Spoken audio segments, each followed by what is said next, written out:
Hey there, what's up? For every dropshipping beginner out there, I want to dedicate this video to you. This video, you will be learning the 3 biggest eBay dropshipping product research mistakes and how to address them. Let's go!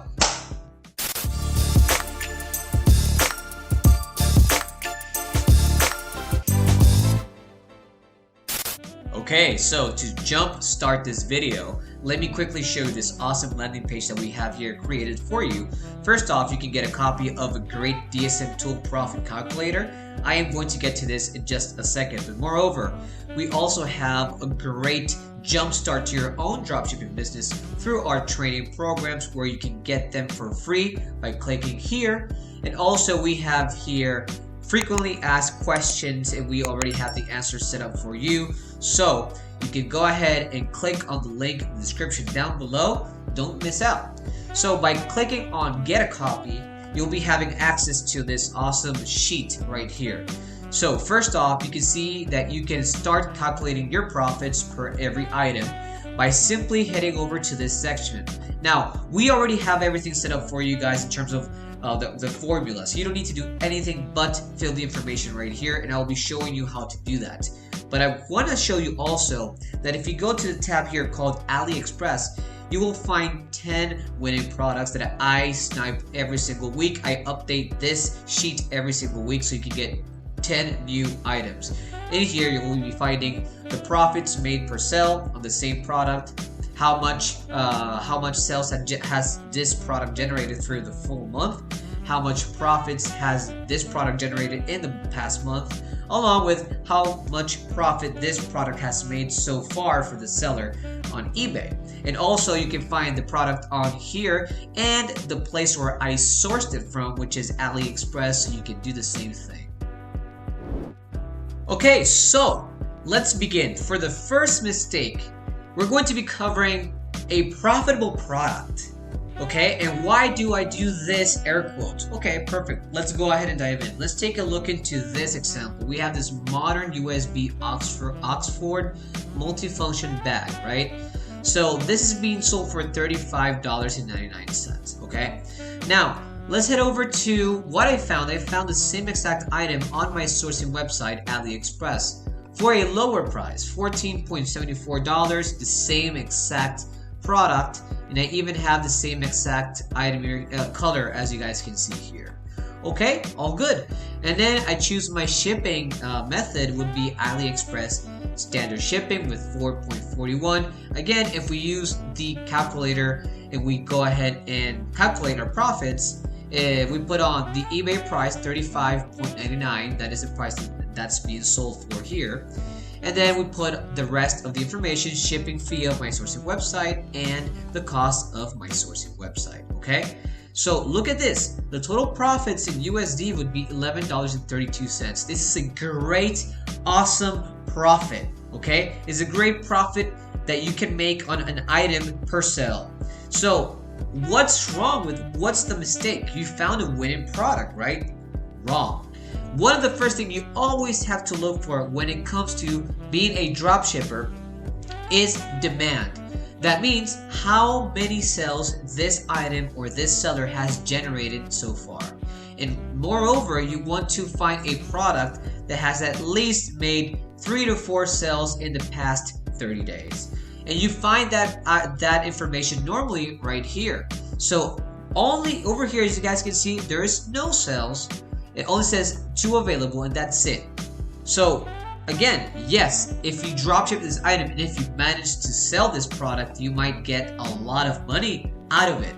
But what are the chances? If this person right here is not even generated a sale, what is going to generate you sales? So mistake number 1 is just letting yourself go on the profitability of the product, but not on the demand of the product. So the first thing you want to look for before sourcing the item and then calculating the profits is, okay, how many sales this item is having. So if you see that the product has more than 3 sales or 4 sales, you can look into that, dive in, click it, go to the transaction table, and then in there you'll see how many sales this item has made in the past month. And if it has generated enough sales, then you decide to source the product, and then you do the next steps.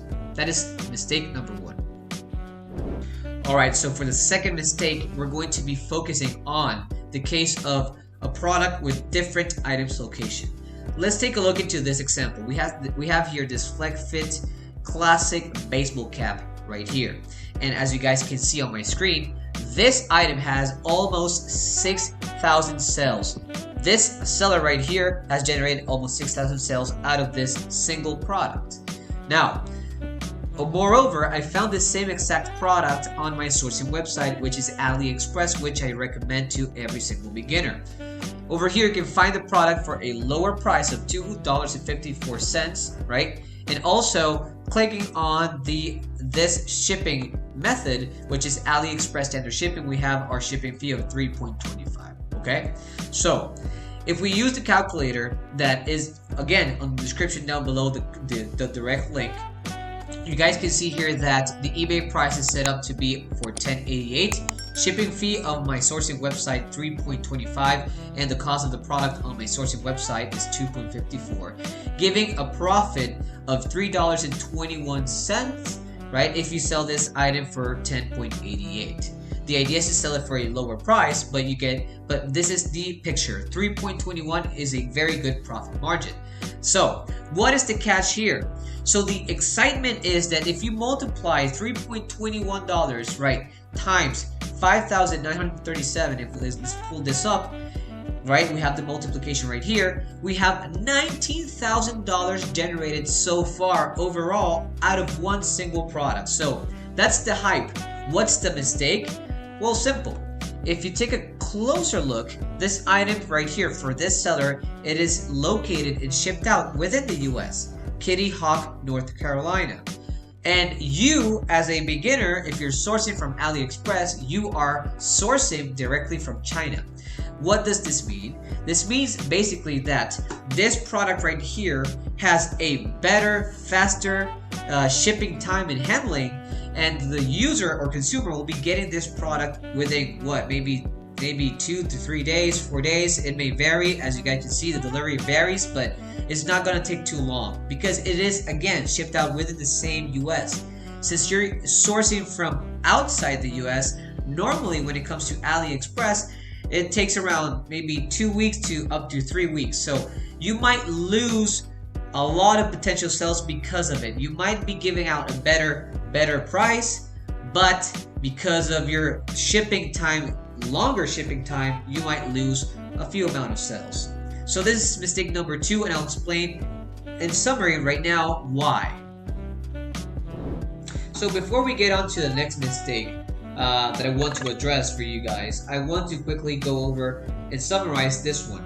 So you might find a great product with a huge demand on eBay. You can find that same item on your sourcing website, in this case AliExpress, for a lower price. And it's all good and sweet, and it might be profitable, right? But moreover, you have to take into consideration where the item's location is, because based on that, a lot of users are buying.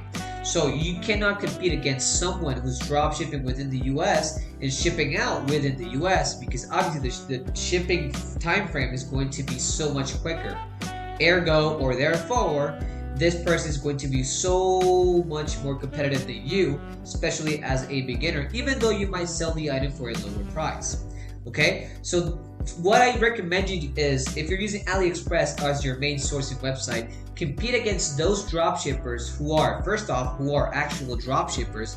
And I have a great product research webinar is going to be linked over here, but go ahead and check it out. But compete against drop shippers who are drop shipping from China. That way you are competing against somebody who's doing the exact same thing, and that is where you're going to hit on the dagger and be more competitive in terms of pricing. Because shipping, you already know that by a fact that you are providing the same exact time shipping, handling, and so much more. So that is number 1. Know your competition, know your limits, know your audience.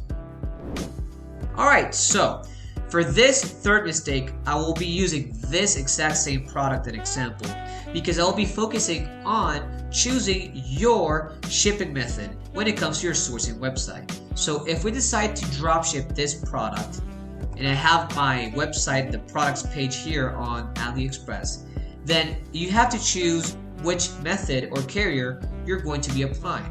So keep in mind that depending on the supplier or seller on AliExpress, this supplier may offer one or two or even several shipping methods like this one right here. So the first thing you want to obviously check into is which one is the cheapest option. So as you can see, if you go by this standard, you can choose this one right here, which is $1.84 as shipping fee.